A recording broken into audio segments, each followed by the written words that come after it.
Kemendine salan o ceyran, gönlümün sazını çalar mı görün?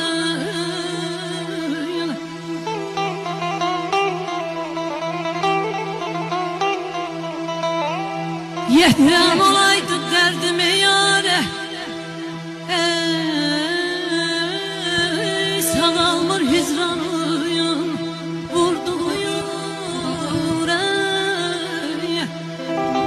Bakıp gezdiğimiz bahçe bağlara, ha belə bakıp gezdiğimiz bahçe bağlara, derin hayallara dalar mı görən?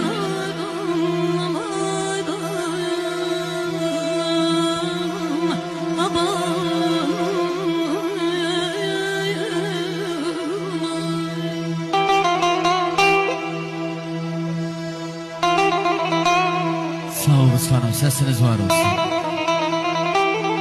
Ağ inciden xal düzürsən üzünə,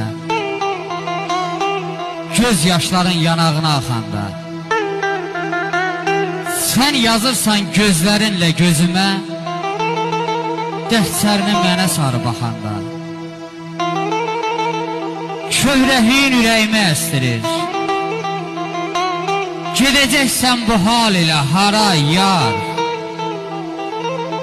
Ölüm gündə min qapını kəstirir, gəl geyinmə sən əyrinə qara yar.